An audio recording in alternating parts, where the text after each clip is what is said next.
ये भारतीय जनता पार्टी सोचती है कि बहुत बड़े तीर हमने मार लिए हैं, तो ऐसा नहीं है। आप देखेंगे जब परिणाम आएंगे हर जगह ये चीज ट्रेंड करती हुई खासकर एम्प्लॉयज की जो है नजर आती है कि वोट फॉर ओपीएस।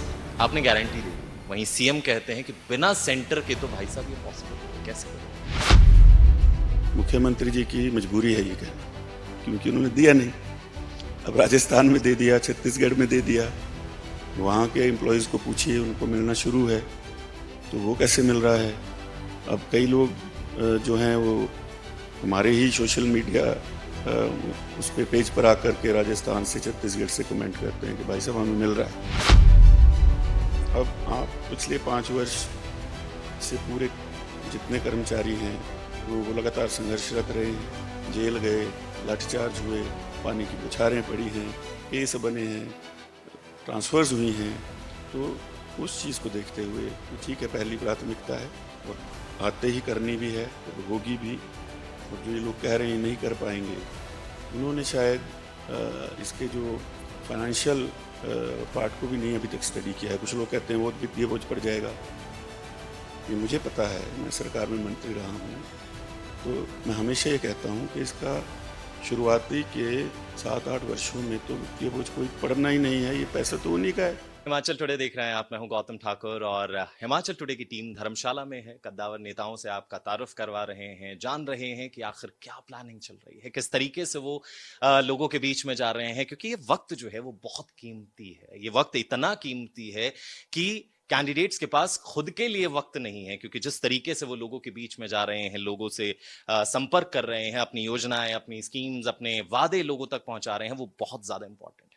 तो एक और इंपॉर्टेंट जो कैंडिडेट है कांग्रेस की तरफ से, वो हमारे साथ हैं सुधीर शर्मा जी। नमस्कार सर। नमस्कार। कैसे हैं सर? पहले तो आपकी सेहत जान लेते हैं। ठीक है, बढ़िया है। अभी तो चुनाव शुरू हुआ है और जैसे जैसे आगे बढ़ेगा ये ठीक है, व्यस्तता रहती है, लेकिन वो तो हिस्सा है प्रजातंत्र में। जितना समय मिलता है उसी समय में चुनाव लड़ना है। और बहुत कम, आपको ऐसा नहीं लग रहा बहुत कम समय मिला इस बार? नहीं, मुझे लगता है वो हर समय, हर बार इतना ही रहता है समय। Sufficient। It's sufficient. वो आप पे डिपेंड करता है कि आपकी आउटरीच कितनी उस समय में हो पाती है। अभी अभी क्या लगता है कि कितना एरिया आप कवर कर चुके हैं, और जो ये चंद दिन बचे हैं, क्या इसमें आप लोगों तक पहुंच जाएंगे, लोगों तक जो कांग्रेस की गारंटीज हैं वो पहुंचा लेंगे, जो अपने आप वादे कर रहे हैं वो पहुंचा लेंगे? बिल्कुल। मुझे लगता है कि ये लोगों तक पहुंचने का हिस्सा तो निरंतर चलता रहता है। आप सत्ता में हों, बाहर हों, लेकिन अगर आप जुड़े हुए हैं तो इतने दिन काफ़ी रहते हैं। और इसमें आपकी सोच क्या है, क्या करना है, क्या नहीं करना, वो पहले भी बताते रहते हैं। तो ये एक, मैं समझता हूँ, औपचारिकता है जो हर प्रत्याशी को तो करनी ही है, क्योंकि चुनाव है और वो चुनाव लड़ के और अपनी बात रख के फिर उसमें आगे निकलना है। तो बातें पहुँच रही हैं, पहले भी पता है। और कई जगह तो जब जाते हैं तो कहते हैं हमें पता है। तो अब आप आ गए हैं, काफ़ी हो गया। अपील भी करने की ज़रूरत नहीं है आपको, हमने आपका काम देखा हुआ है। तो एक विश्वास वाला हिस्सा ऐसा भी है। पर 5 साल आपको नहीं लगता एक लंबा वक्त होता है, और लोग जल्दी भूल जाते हैं? आपको क्या लगता है कि लोग जल्दी भूल जाते हैं, याद रखते हैं? देखिए, हिमाचल में मुझे लगता है कि याद रखते हैं, भूलते नहीं लोग। और सबसे जागरूक मतदाता देश का अगर कहीं है वो हिमाचल में है। वो राजनेता को भी राजनीति सिखाने वाला है। इस तरह के लोग हमारे हैं और वो अच्छी बात भी है। डेमोक्रेसी में ऐसा होना चाहिए। और 5 साल का समय, मुझे लगता है कि ऐसा नहीं है कि उसमें भूल जाएंगे, लोग याद रखते हैं आपकी की हुई चीज़ों को। और ज़्यादातर तो हिमाचल में छोटे छोटे चुनाव क्षेत्र हैं, तो व्यक्तिगत रिश्ता भी रहता है समाज में लोगों के साथ आपका, तो वो भी बहुत ज़्यादा उसका प्रभाव पड़ता है। पिछले 5 साल धर्मशाला के लिए कैसे गुजरे आपकी नजर में? देखिए, पिछले 5 वर्ष जो गुजरे हैं उसमें बहुत सारी चीज़ें हम जो पहले यहाँ पर लेकर के आए थे, फंडिंग भी थी, चीज़ें होनी थी, उसमें मैं समझता हूँ कहीं ना कहीं एक ऐसा माहौल रहा कि काम आगे नहीं बढ़ पाए। वो कंसर्न उन चीज़ों के साथ नहीं दिखाया गया, अपनात्व की भावना से उनको अडॉप्ट नहीं किया, अपना नहीं समझा कि उसको पूरे उत्साह के साथ पूरा करें और जनता को समर्पित कर दें। तो वो कमी आई है। विकास एक तरह से जो है ठप हो गया। आधारभूत ढांचा धर्मशाला का जो इंफ्रास्ट्रक्चर है वो जो डेवलप होना था, और क्योंकि धर्मशाला विश्व के मानचित्र पर है, इसलिए यहाँ की डिमांड्स भी कुछ जगह की ऐसी हैं और आधा से ज़्यादा हिस्सा जो है वो रूरल भी है, तो वहाँ की बिल्कुल ग्रामीण है। तो ये दोनों चीज़ों का बैलेंस करके इस चुनाव क्षेत्र में काम करना होता है। अभी अभी अगर मैं बात करूं तो हर कैंडिडेट ये कह रहा है कि मैं मजबूत हूं और बहुत ही ज्यादा मार्जिन से मैं जो है वो सत्ता में आऊंगा। अगर मैं आपसे जानना चाहूं कि एक मार्जिन आपको क्या लगता है, आप लोगों के बीच में जा रहे हैं, आपकी एक फॉलोइंग आपको दिख रही है, तो क्या लमसम मार्जिन जो है वो रहने वाला है मिनिमम आपके? देखिए, मार्जिन तो 8 दिसंबर को परिणाम में पता चलेगा, लेकिन पहले जो चुनाव होते रहे हैं धर्मशाला में, उसमें जो परिणाम कांग्रेस के पक्ष में आते रहे हैं, मुझे लगता है कि वोट उससे दोगुना होगा। वो यही नहीं होगा, आप पूरे कांगड़ा में देखेंगे, मैं पूरे प्रदेश की बात नहीं करता हूँ, सिर्फ कांगड़ा जिला की बात करता हूँ, आप देखेंगे हर चुनाव क्षेत्र में इस तरह का माहौल आपको देखने को मिलेगा। 2019 में आप मैदान में नहीं उतरे, बाय इलेक्शन था, क्या क्या विचार चल रहा था? देखिए, 2019 में मैंने चुनाव नहीं लड़ा। उस समय कुछ मेरी व्यक्तिगत कारण भी थे, वो हाईकमान को भी बताए, उन्होंने भी कहा कि ठीक है, और नए प्रत्याशी को उतारा। अंत में उन्होंने भी आवेदन किया हुआ था और परिणाम इतना अच्छा नहीं आ पाया। उसके कारण जो रहे होंगे, वो तब का चुनाव अलग था।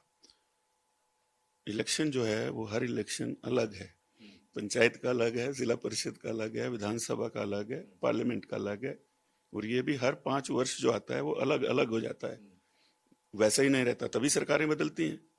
अगर एक ही जैसे परिणाम आते रहें फिर तो वही रहेंगे जो एक बार सत्ता में आ गए। तो ये प्रजातंत्र की खूबी है, और जो भी निर्णय होता है वो पार्टी के साथ चर्चा करके ही होता है।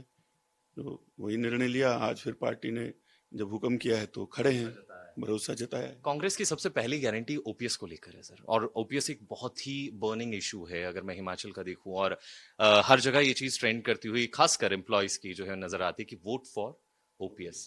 आपने गारंटी दे दी, वहीं सीएम कहते हैं कि बिना सेंटर के तो भाई साहब ये पॉसिबल नहीं है, कैसे करोगे? ऐसा बिल्कुल भी नहीं है। उन्होंने साथ ही एक और चीज ऐड ऑन करूंगा, उन्होंने ये भी बोला है कि कुछ राज्यों के सीएम पीएम के पास जा रहे हैं, रिक्वेस्ट कर रहे हैं, मिन्नतें कर रहे हैं कि भाई मदद कर दो। देखिए, मुख्यमंत्री जी की मजबूरी है ये कहना, क्योंकि उन्होंने दिया नहीं। अब राजस्थान में दे दिया, छत्तीसगढ़ में दे दिया, वहाँ के एम्प्लॉयज़ को पूछिए, उनको मिलना शुरू है, तो वो कैसे मिल रहा है। अब कई लोग जो हैं वो हमारे ही सोशल मीडिया उस पे पेज पर आकर के राजस्थान से, छत्तीसगढ़ से कमेंट करते हैं कि भाई साहब हमें मिल रहा है। तो इसलिए ये तो स्टेट का सब्जेक्ट है। कुछ स्टेट्स ने उस समय जो है इसको अडॉप्ट कर लिया था, अधिकांश ने, जिसमें स्वर्गीय अटल बिहारी वाजपेयी जी प्रधानमंत्री थे, उस समय ये चीज़ आई और सभी प्रदेशों ने कहा कि ठीक है। लेकिन जब वो जिन लोगों के लिए लाई गई थी उनमें ही रोष उत्पन्न हो गया, और उनको लगा कि ये तो हमारे ऊपर जो है कुठाराघात हो गया है, धोखा हो गया है। तब जाकर के एहसास होना शुरू हुआ कि ये जो ऊपर बैठ बैठ के हम कागज में लिख देते हैं, अगर ये चर्चा करके पूछ के किया होता तो ठीक रहता, इस तरह का वातावरण नहीं बनता। अब आप पिछले 5 वर्ष से पूरे जितने कर्मचारी हैं वो लगातार संघर्षरत रहे हैं, जेल गए, लाठीचार्ज हुए, पानी की बौछारें पड़ी हैं, केस बने हैं, ट्रांसफर्स हुई हैं। तो उस चीज़ को देखते हुए ये ठीक है, पहली प्राथमिकता है और आते ही करनी भी है और होगी भी। और जो ये लोग कह रहे हैं नहीं कर पाएंगे, उन्होंने शायद इसके जो फाइनेंशियल पार्ट को भी नहीं अभी तक स्टडी किया है। कुछ लोग कहते हैं वो वित्तीय बोझ पड़ जाएगा, ये मुझे पता है, मैं सरकार में मंत्री रहा हूँ, तो मैं हमेशा ये कहता हूँ कि इसका शुरुआती के 7-8 वर्षों में तो वित्तीय बोझ कोई पड़ना ही नहीं है, ये पैसा तो उन्हीं का है, लेकिन जाना किसी और तरीके से है। इतनी सी इसमें सिर्फ चीज होनी है। तो बीजेपी ये क्यों कहती है, मतलब वो क्यों नहीं कर पा रहे हैं? अगर आप कह रहे हैं कि इतना आसान है, पहले बोझ नहीं पड़ना है, रीजन क्या है कि बीजेपी जो गवर्नमेंट है, जिसकी सरकार है, वो क्यों नहीं कर पा रही? मान लीजिए मैं देश का प्रधानमंत्री हूँ, कांग्रेस से हूँ, हम एक एक्ट लाते हैं, एक कानून बना देते हैं, फेडरल स्ट्रक्चर है, प्रदेशों को कह देते हैं आपको अडॉप्ट करना है, और वो अडॉप्ट कर लेते हैं।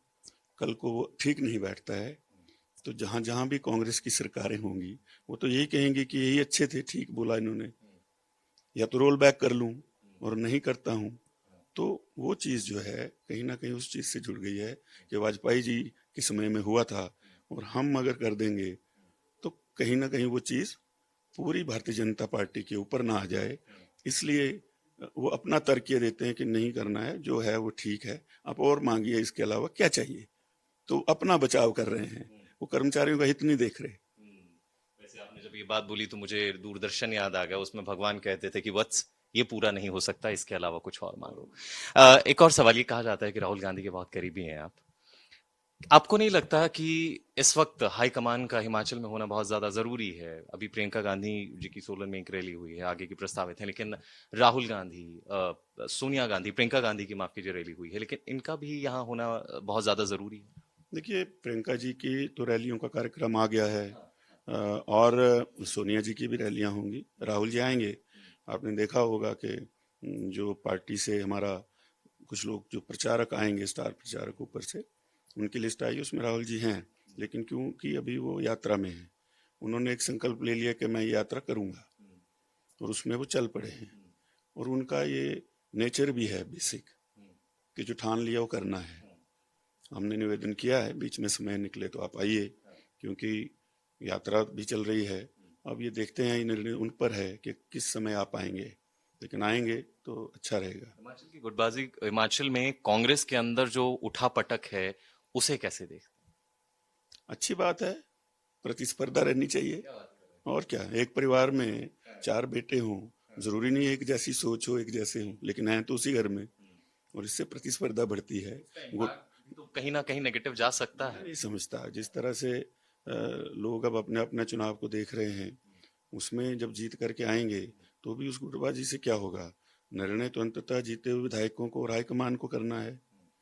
और आज की परिस्थिति में ये ठीक है, जब तक टिकट आवंटन नहीं था, बाकी चीजें थी, तो गुटबाजी रहती है।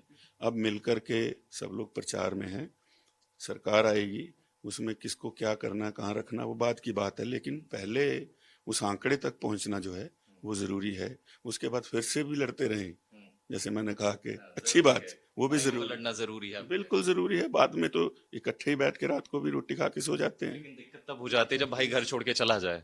कद्दावर नेता जो घर छोड़ के गए हैं, आपको नहीं लगता कि वो कांग्रेस को सीधा सीधा नुकसान पहुंचाएंगे? क्योंकि वो अपना एक स्टैंड रखते हैं, एक पकड़ रखते हैं लोगों में, और अगर अपोजिशन में गए हैं, दूसरी पार्टी में गए हैं, तो नुकसान तो अपना ही। देखिए, कदावर नेता कांग्रेस में वीरभद्र सिंह थे, उनके कद का कोई नेता नहीं है, ना उस समय था ना आज है, कल को भी शायद उतने कद का नेता बना के होगा कांग्रेस को। तो अगर कोई जाता है और कहता है मैं बहुत बड़े कद का चला गया, तो एक चुनाव क्षेत्र तक मात्र के नेता गए होंगे, उससे पूरे प्रदेश में इम्पैक्ट पड़ जाएगा। ये परसेप्शन मान लेना, या भारतीय जनता पार्टी सोचती है कि बहुत बड़े तीर हमने मार लिए हैं, तो ऐसा नहीं है। आप देखेंगे जब परिणाम आएंगे तो। लगता है कि अगर मान लीजिए कांग्रेस जीतती है, जनता का प्यार मिलता है, तो आप अपने आप को सीएम के तौर पर देखते हैं? देखिए, मैं एक पार्टी का नुमाइंदा हूँ, अभी चुनाव लड़ रहा हूँ। पहला लक्ष्य है जीते, विधायक बने, फिर पार्टी की एक प्रक्रिया है। मैं संगठन में रहा हूँ शुरू से, वो विधायकों को भी पूछेंगे, और प्रदेश की राजनीति को समझते हुए जो हाईकमान निर्णय लेगी, वो हमारा सबका मुख्यमंत्री होगा, नेता होगा, जिसको जो पद मिलेगा सबको उसके साथ मिलकर के फिर प्रदेश हित में काम करना है।